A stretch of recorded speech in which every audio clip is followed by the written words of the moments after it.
Hey guys, what's up everyone? It's Jackie Felix here, and today I just want to talk about the patch notes for August the 25th of 2021. There's some pretty interesting stuff in here, especially about node wars and class changes. And I just want to go through that really quickly with you guys today. So just starting off, Nova, essentially Nova's it's gonna be a lot harder for Nova to get their XL back up now compared to before. That's that change. And I think that's good. I think XL is really fucking broken. It makes you extremely OP, and I think making it harder for you to get that OP skill or that OP buff is good. And for Sage, they can no longer spam their iframes. It's gonna be super armor now. So this was kind of what happened with Succession Sage as well, where they went from being able to spam iframes to doing movement in SA. So they're more open to getting chip damage when they're trying to move around the battlefield, essentially.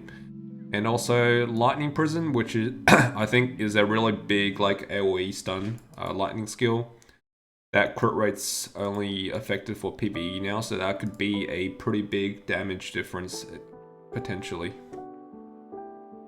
And also form shift as well, but yeah. So they gutted some of their damage, and they gutted a big portion of their mobility. Now I reckon Awakening Sage was way too broken before. Like the fact that you could spam a 1 second or like a second iframe every second or every half second was extremely overpowered. The class needed to be tuned down. I think, you know, some Sage players may be not agree with me on this point, but I think we can all agree that that class was a little bit way too overpowered in the current meta. So yeah. I won't go through too much about the Corsair buffs. I want to skip on to the node war changes real quick. So for the node war changes, they increase the amount of damage horse hits does to fences and barricades, and also elephants to fences and barricades by 10%. Now this is an interesting change. I guess it makes it a little bit easier for people to take down barricades and walls for node war and siege. I don't think this will really make that much of a difference. Maybe elephants will make a difference. And now you can also see who is riding a ogre or a troll in Conquest Wars, whereas before there wasn't really a name that showed up on top of ogre or troll. It was kind of just you didn't know who was on it. So this is a nice change as well. You can see who's on the ogre or troll.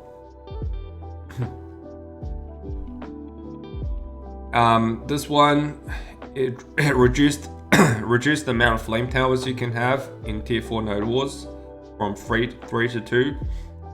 I agree with this. I think having 3 flame towers in a tier 4 node war is a little bit too much.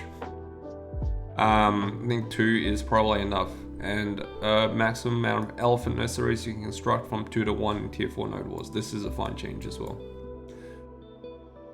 This flimsy barricade and flimsy wooden fence, we'll go through it a little bit later. I haven't looked too much into this, but I assume this is like a fence or barricade which can be built a lot faster than a normal fence barricade. However, it's nowhere near as tanky or not as tanky.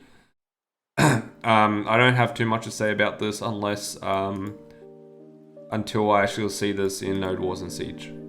Simplified the annex related items. So this is a big change. This is a pretty big change, and I'll show you this in the game real quick. So before, if you went to the guild military supply guy here, I'm in Hideout. Like before, it was like all over the place. You had tier 1, tier 2, like all the structures, it was really messy, right? Now it's really condensed. Now what you can do is you buy one of these things, which is a guild node war, conquest war, annex assembly, and this works for any kind of node war siege. And then you click on it. Sorry, I'm in the safe zone, but I'll just show you real quick. I'll get out of safe zone so you can see. And essentially you can drop like any kind of annex you want, right? This is what it looks like. It's the new annex. You can just plant this down. Apparently you can't get interrupted out of this because you can kind of walk around, do skills, and then drop annexes as well. And you can drop, choose between a barricade, a fence, you know, a cannon observatory, all that stuff. So it's pretty easy, pretty straightforward. I think this will help make rebuilds a lot easier for guilds, and more guild members should be carrying these kind of rebuilds around compared to before. That's a nice quality of life change, I think. And here they changed the selling price of annex-related items previously owned and used in Node Wars and Siege Wars to match the price you purchased them at. So I think this means that if you buy, I'm not sure what this means, because if you buy this for 1 mil, you sell it back for 500k, right? So that's like half the price. But I'm assuming that means whatever you buy, like let's say if I buy a stun trap at the vendor for 12k silver, then I can sell it back. I mean, that's half the price. So that's half the price, because I have to buy it for 12k, sell it back for 6. So I think you get half of what you paid for it. It's interesting. But yeah, that's pretty much it, guys. Hopefully, you know, I'm really looking forward to that new wizard costume. I don't think we've gotten that new wizard costume yet, because I can't see in the Pearl Shop apparel. But yeah, hopefully I get that soon. Really looking forward to it. Apart from that, I hope you guys enjoyed the video. If you did, leave a like, leave a comment, and be sure to join the Discord. Apart from that, I'll see you guys next time. Okay, peace.